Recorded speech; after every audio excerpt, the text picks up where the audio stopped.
He was everything. He was a pain in the arse. He was hilarious. He was brilliant. He was shite. He was everything.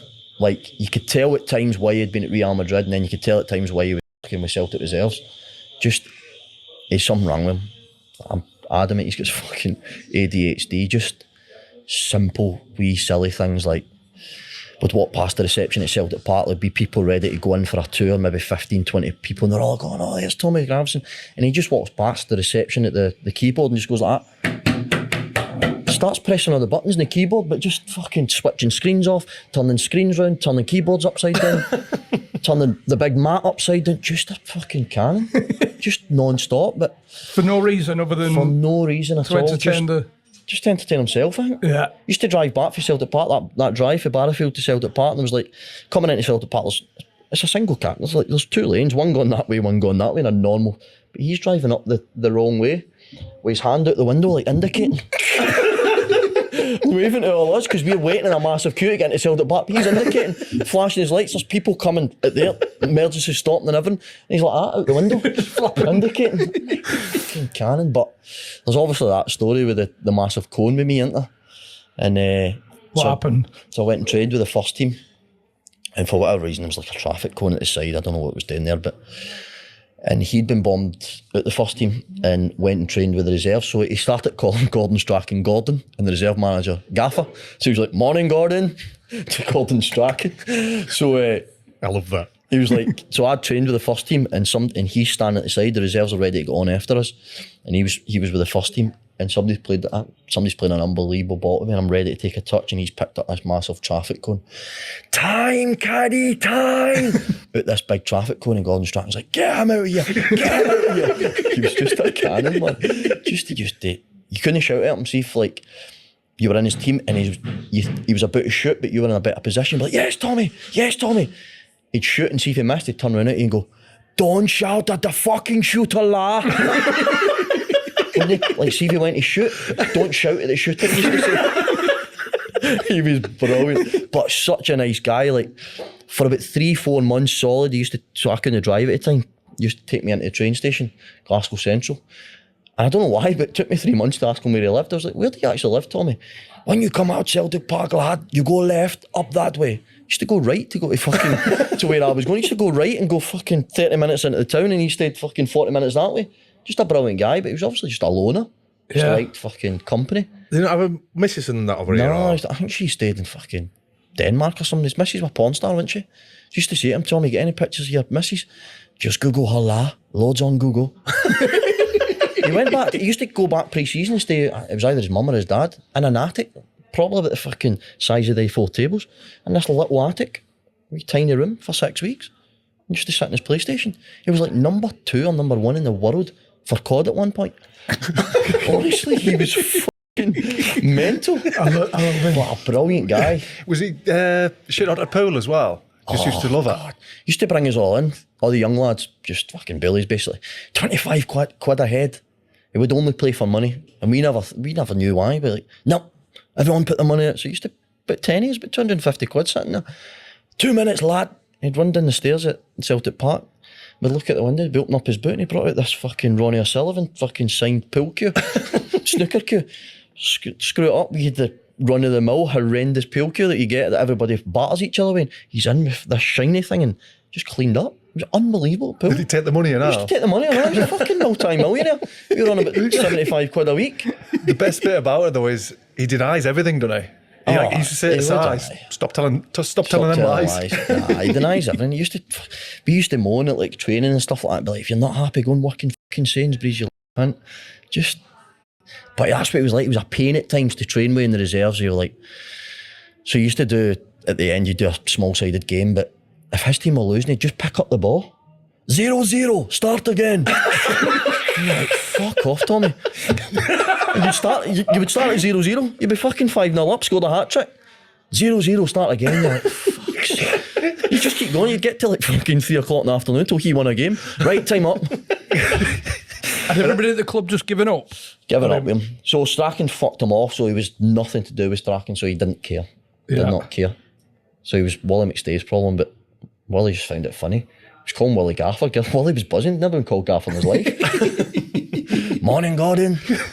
Real Madrid, man. Was he just a big kid? Like, Big kid. In fact, I remember one day at Barrowfield, somebody come in, I think it was Willie Cadgell, the first team today. I'm like, all right, sound. Make sure you're on the pitch for 10:30. So Tommy Gravesens found out I'm with the first team. He's just manhandled me till about 11:15 in the dressing room. Just me and him. Just holding me.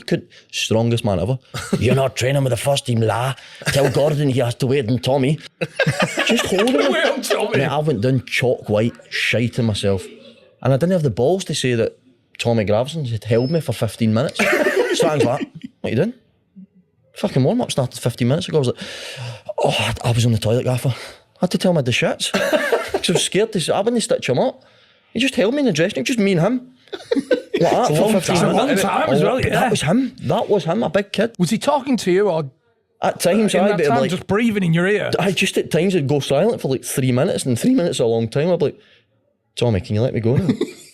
Fucking training started 10 minutes ago. I was like, I ended up like at probably the last 5 minutes, I was pleading with him, Tommy, please, Gaffer's going to be on me. I'm scared, Tommy. Just let me go. let me go, Tommy. Let me go, Tommy. me go. But that was I him. just thought, I'm just going to fucking... Just held on to me, but he used to do stuff like that with people in warm-ups and that. He just, boys were doing laps on the pitch and he'd just been in a corner with somebody in a headlock.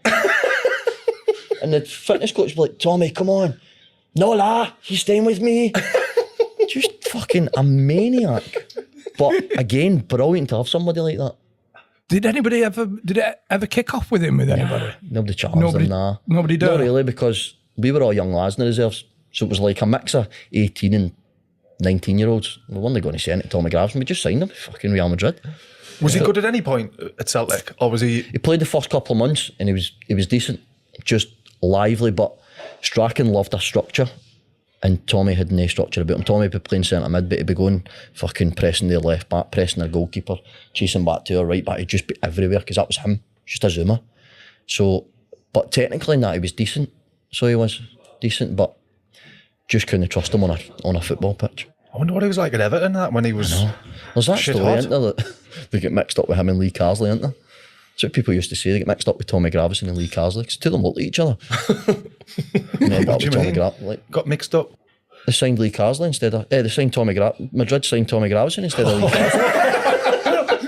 So that's what the rumour was. But I used to, like, it was good for us, because we were young lads, we used to ask him stories about Real Madrid and that, and just stuff like that, but he fucking volleyed Robinho in the face, didn't he, at Real Madrid, remember that? That was him, in a fucking head tennis match. Football tennis, and he's volleyed Robinho. Probably because fucking Robinho didn't want to start at 0-0. He's probably getting beat 4-0. He's like, no, 0-0 now. He volleyed him in the face. But You just can't get your head round brilliant it. character. You just don't get them anyway. Don't get characters like that at all now. And if you do, they're fucking classed as bullies or whatever else. Tommy, and you're talking about Big Duncan Ferguson, right? Yeah. There was also another character in that dressing room, Gaza. What was he like? Paul Gascoigne, a Was hero. he as mad as you? I mean, I'm not mad. You are mad. Joke. You are mad. Joker is mad. Now, Paul Gascoigne, one day Lee Carsley and me were sitting in the dressing room, and there was a corridor going down to the door, and outside was somebody going like this. I looked at... You kept holding the stair, right? No, wait 1 second. I looked at Lee. I looked at Lee and said, looked at Lee, what's going on, Lee? Silence, and the door flew into the dressing room. And it was only me and Lee in there because it was like 7:30 in the morning. We were a little bit early. In comes Gascoigne. He has full-size Shaquille O'Neal shoes on. They were going up to here, both feet tied in. And I looked at Lee, and Lee looked at me, and I looked at Gaza and said, Gaza, what's with the Shaquille O'Neal shoes? I got blisters, son, and these ones, they don't squeeze. Don't squeeze.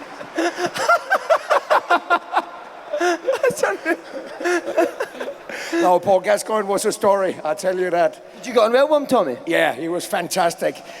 Every football player get this endorsement with Nike and Adidas and everything. And I don't understand that. I think Paul Gascoigne was the only one who didn't get it. So every time one of us got a pair of new trainers, and this time it was Alice Nyaku, a midfielder from Ghana, he got a brand new pair of Nikes. Yeah? Paul Gascoigne had a little bit with the hammy, so he wasn't going out to train. So Alex Niago took his brand new Nikes and put them in under his spec. They were standing there. He was so happy. Hey guys, look at my brand new ones. Yeah, we went out and trained for 1.5 hours, and we come back in, and Alex Niago looked. What? There was no Nikes. They were gone.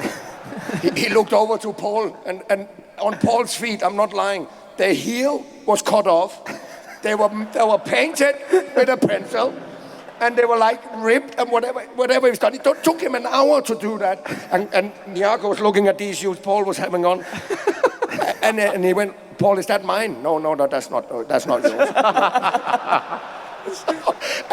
So Alex Niago went home, and the next day, the 2 black ones were standing there right in his face.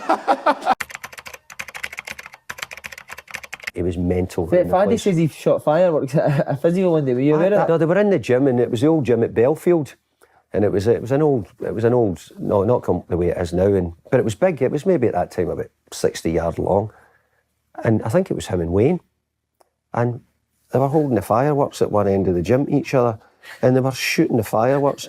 And actually, we had a guy who used to come in Liverpool, as you can imagine, would sell us anything, you know, and they had big rockets, big, kind of about that thick and that long, you know, full of gunpowder. And they were holding one end and shooting them at each other through the roof. What was your reaction? I'm the manager. I'm supposed to be the one who's saying, "You're joining Stop that, will you? Will you stop that?" But it was, you know, would you just behave yourself, you know, you're like, but they'd already done it. Brilliant, you know. Just mental. He was mad for Prison Break at the time. Was he Prison Break? I never heard this. He used to walk about talking about teabag all the time. That was his thing, aye. He used to walk by and he used to lift his pocket out in his trousers and hey lad, hey, hello pretty. Like, he used to give it all that patter, right? He loved teabag. You know, if you've seen Prison Break, teabag. He's a screwball. He's a crackpot, aye. And it's quite alarming that he had such an affinity for teabag, but he certainly did. I remember one day he was debating with Lee Naylor about throwing golf balls. Like, used to play a wee bit of golf and that, and like, can't play golf if your balls are not, if the golf balls are not good quality. He came in with like 45-pound golf balls the next day, and the two of them were throwing them the length of Barrowfield. Like, let's see who can throw the ball the furthest. Like, they went to one side of the pitch and they were launching top of the range Nike balls the length of the football. 45-pound golf balls just to try and prove a point. I can throw it further than you.